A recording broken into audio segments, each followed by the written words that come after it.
नमस्कार। आज हम बात करने वाले हैं एक बहुत बड़ी खबर के बारे में। एक ऐसा सैलरी अपडेट जिसका इंतजार लाखों सरकारी कर्मचारी और पेंशन भोगी कर रहे हैं, और ये सब कुछ आंकड़ों पर आधारित है। तो सबसे बड़ा सवाल, क्या सैलरी बढ़ने वाली है? इसका जवाब है जी हाँ।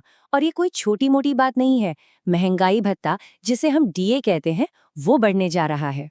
तो कितना? अभी जो 58% डीए है वो अब बढ़कर 60% होने वाला है। मतलब सीधा सीधा 2% की बढ़ोतरी, और ये लगभग पक्का है। लेकिन रुकिए, ये डीए और डीआर आखिर है क्या? इसे थोड़ा समझते हैं, क्योंकि ये सिर्फ एक नॉर्मल सैलरी हाइक नहीं है। ये दरअसल महंगाई से लड़ने के लिए बनाया गया एक बहुत ही खास फाइनेंशियल टूल है। अब देखिए, डीए और डीआर में फ़र्क समझना बहुत आसान है। डीए मतलब डियरनेस अलाउंस मिलता है उन कर्मचारियों को जो अभी नौकरी कर रहे हैं, और डीआर यानी डियरनेस रिलीफ मिलता है रिटायर्ड पेंशनर्स को। पर काम दोनों का एक ही है, महंगाई की मार से बचाना। सबसे ज़रूरी बात यह है कि डीए और डीआर का काम ये पक्का करना है कि सैलरी या पेंशन की जो खरीदने की ताकत है, जिसे हम परचेजिंग पावर कहते हैं, वो कम ना हो। मतलब अगर महंगाई बढ़ भी जाए तो भी जेब पर ज़्यादा असर ना पड़े। ये एक तरह से इनकम के लिए एक सुरक्षा कवच जैसा है। तो सवाल ये उठता है कि ये बढ़ोतरी तय कैसे होती है? क्या सरकार अपनी मर्जी से इसे बढ़ा देती है? जी नहीं।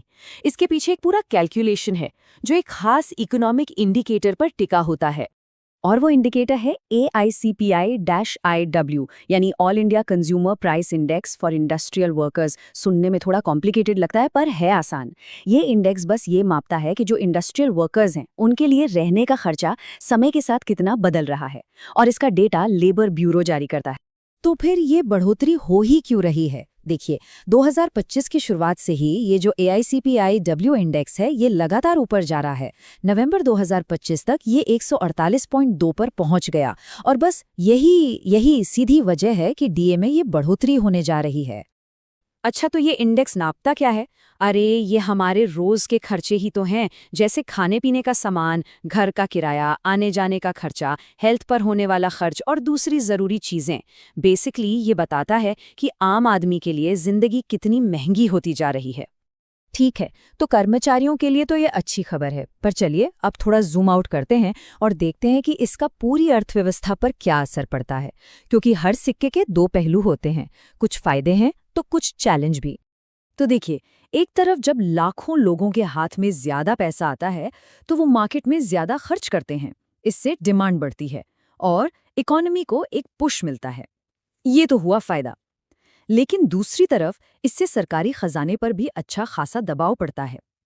इसे मैनेज करने के लिए बहुत सख्त फाइनेंशियल डिसिप्लिन की जरूरत होती है, और इसका असर देश के फिस्कल डेफिसिट पर भी पड़ सकता है।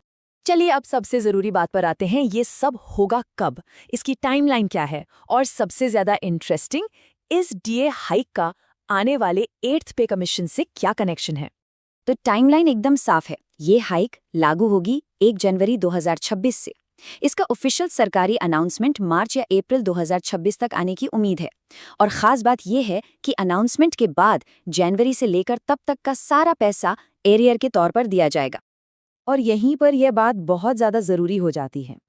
होता क्या है कि ट्रेडिशनली जब भी कोई नया पे कमीशन लागू होता है तो उससे ठीक पहले जो भी मौजूदा डीए होता है उसे बेसिक सैलरी के साथ मर्ज कर दिया जाता है, और यही मर्जर आने वाले 8th पे कमीशन के लिए एक बेस तैयार करता है। तो ये सब हमें एक बहुत ही बड़े सवाल के सामने लाकर खड़ा कर देता है कि जो डीए हाइक है, जो अब बेसिक सैलरी का हिस्सा बन जाएगा, ये आने वाले 8वें वेतन आयोग की नींव कैसे रखेगा, और इससे सैलरी स्ट्रक्चर में आगे चलकर क्या बड़े बदलाव देखने को मिल सकते हैं।